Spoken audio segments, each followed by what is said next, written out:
Alright, YouTube, how y'all doing tonight? Cheers. Just sipping on some Dogfish Head 120. Just finished a DIY CO2 injection. First, the reactor system down here at the bottom, and then a diffusion system. We'll get into that. So we have I have 2 gallon jugs, drilled some holes in the top, stuck some airline in there, used 100% waterproof silicone sealant to seal up all the joints here, and here. And then I ran them through these little shut-off valves for when I need to change these out. Every couple of weeks or so, I'm going to alternate them.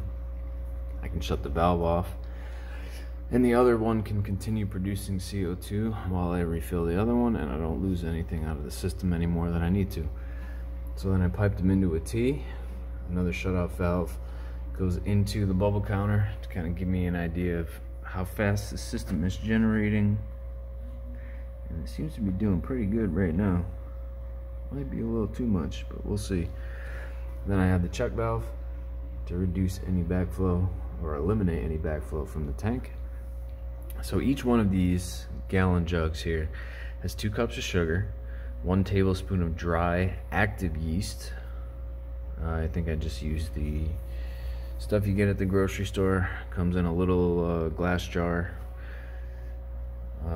So a tablespoon of yeast. Make sure you get the active stuff, because the nutritional inactive yeast that you get from like GNC is dead. It's been pasteurized, does not work. Trust me, save your $12.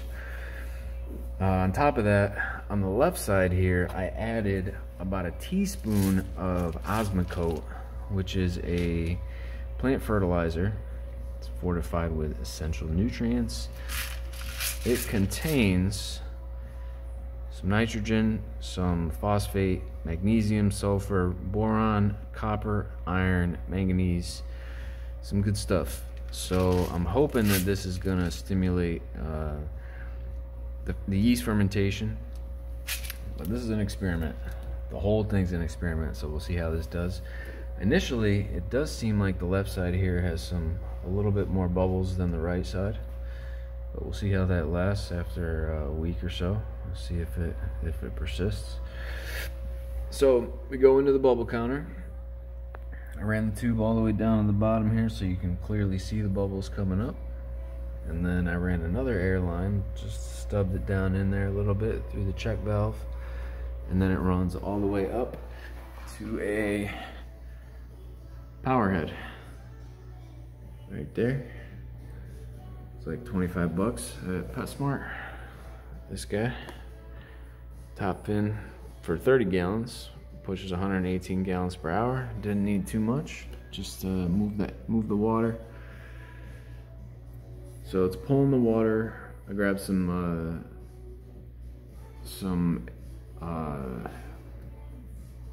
nylon. I forget what that tubing is called. From Lowe's, 10 bucks for a 10-foot coil of it. Just needed a little bit extra there, just to make sure I was staying below the water line. So it's pulling the water in there, and then it injects the CO2. And then I used a gravel vacuum. You can see that right there. So I just pulled the end off here, the pump, and luckily enough it fit right onto the outlet of the power head. And then I used some suction cups and some clamps there to hold it in place so the whole thing didn't try to lift up and float away. And then I drilled, the fish would get out of the way. There's some holes in there to let the water flow, kind of direct the water flow in a particular direction, 3 or 4 holes.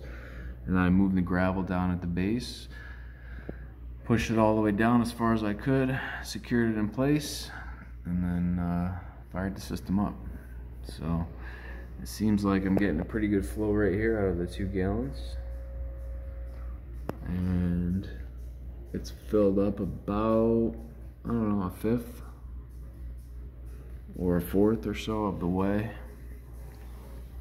all with CO2, and it looks like I'm getting pretty good diffusion. I can see these little bubbles. I know it's kind of hard to see with the light on, but I'm getting these little bubbles gravitating all the way over here in the corner. So we'll see how that works out. And the goal here is to just keep these plants alive. Seems like anything I put underneath the surface of the water just dies.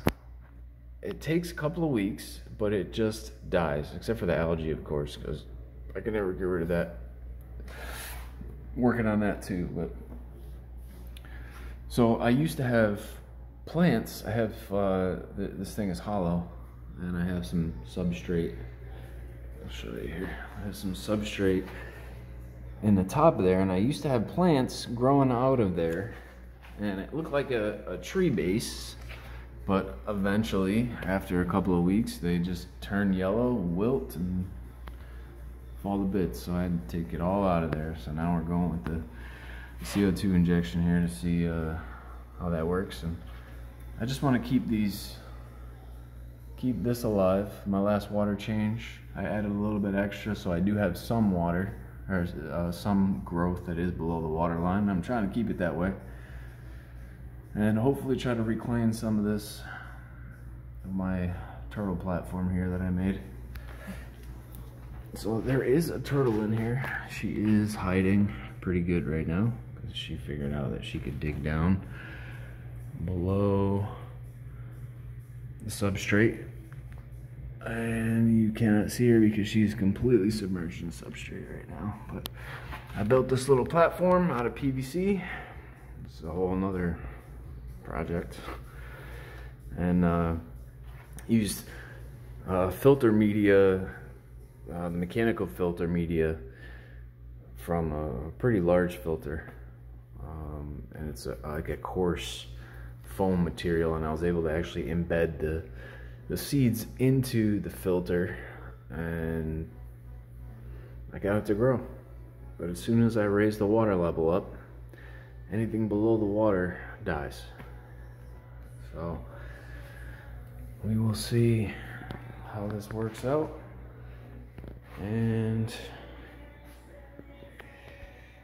hopefully it does its job.